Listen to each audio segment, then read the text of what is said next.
Hello అండి, welcome back to the channel fascinating flavours.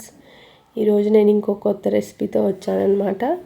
ఇది gluten free recipe, సోయాబీన్తో టిక్కీ అనమాట. Meal maker కాదు, soya గింజలు ఉంటాయి కదా, వాటితో టిక్కీ చేశాను. అండ్ హెల్త్కి చాలా మంచివి ఇవి సోయాబీన్. వీటిని ముందు రోజు నైట్ నానబెట్టుకోవాలన్నమాట. నేను 1 కప్ తీసుకున్నాను. ఇప్పుడు వీటిని మనం కుక్కర్లో వేసుకొని బాయిల్ చేసుకుందాము. 1 కప్ వాటర్కి 2.5 కప్ వాటర్ యాడ్ చేసుకొని కొంచెం సాల్ట్ యాడ్ చేసుకొని మూత పెట్టేసి మీడియం ఫ్లేమ్లో 3 to 5 విజిల్స్ దాకా రానివ్వాలి. ఎందుకంటే ఇది కుక్ అవ్వడానికి కొంచెం టైం పడుతుంది, ఎంత నానబెట్టినా కూడా. ఇప్పుడు ఇవి ఉడికిపోయాయి అన్నమాట, ఇలా ఉడకాలి. ఇప్పుడు ఈ వాటర్ని మనము డ్రైన్ చేసుకుందాము. ఒక జల్లి బుట్టలో కానీ స్ట్రైనర్లో వేసేసుకొని డ్రైన్ చేసుకోవాలి. ఒక 5 minutes పక్కన పెట్టేసుకుందాము. అయితే అందులో ఉన్న వాటర్ అంతా వచ్చేస్తుంది. అండ్ ఇది లేడీస్ కనీసం వీక్లీ వన్స్ అన్న తినాలి, హెల్త్కి చాలా మంచిది.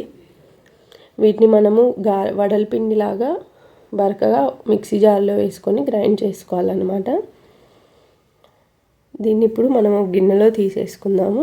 ఇందులోకి ఒక మీడియం సైజ్ ఆనియను, 2 మిర్చి, కొద్దిగా కొత్తిమీర వేసుకున్నాను. మీరు ఇంకా కావాలంటే వేరే వెజిటేబుల్స్ యాడ్ చేసుకోవచ్చు.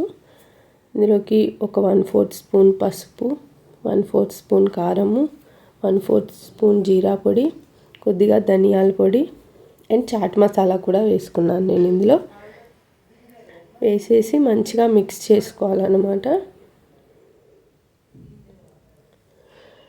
మంచిగా మిక్స్ చేసేసుకొని ఇది ఒక ఇలా ముద్దలాగా ఫామ్ అవ్వాలి. ఒకవేళ ఇన్ కేస్ ముద్దలాగా అవ్వట్లేదు అనుకోండి, ఓట్స్ పొడి కానీ లేదంటే బ్రెడ్ స్లైసెస్ ఉంటే వాటిని కూడా యాడ్ చేసుకోవచ్చు మీరు.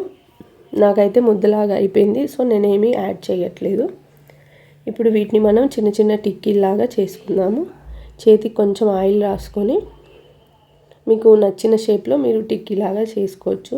నేను ఇలా స్క్వేర్ షేప్లో చేసుకుంటున్నాను అనమాట. ఇలా రెడీ అయిపోయాయి. ఇప్పుడు వీటిని మనం ఫ్రై చేసుకుందాము. ఇలా రెడీ అయిపోయిన తర్వాత మీరు కావాలంటే ఒక 2 to 3 days వరకు రిఫ్రిజిరేటర్లో స్టోర్ చేసుకోవచ్చు అనమాట. ఆయిల్ వేసేసి ఒక 2 to 3 స్పూన్స్ వీటిని వేసేసి మంచిగా ఫ్రై చేసుకోవాలి. మీరు కావాలంటే పైన మూత పెట్టేసి కూడా ఫ్రై చేసుకోవచ్చు.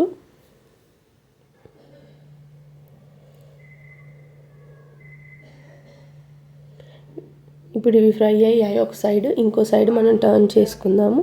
ఇలా ఈ కలర్లో వస్తే సరిపోతుందన్నమాట. మీరు కావాలంటే ఇలా టిక్కీస్ని రోటీలో పెట్టుకొని కొన్ని వెజిటేబుల్స్ యాడ్ చేసుకొని రోల్ లాగా చేసుకొని కూడా తినొచ్చు. పిల్లలకి అలా ఇస్తే ఇష్టంగా తింటారు, లంచ్ బాక్స్లో కూడా.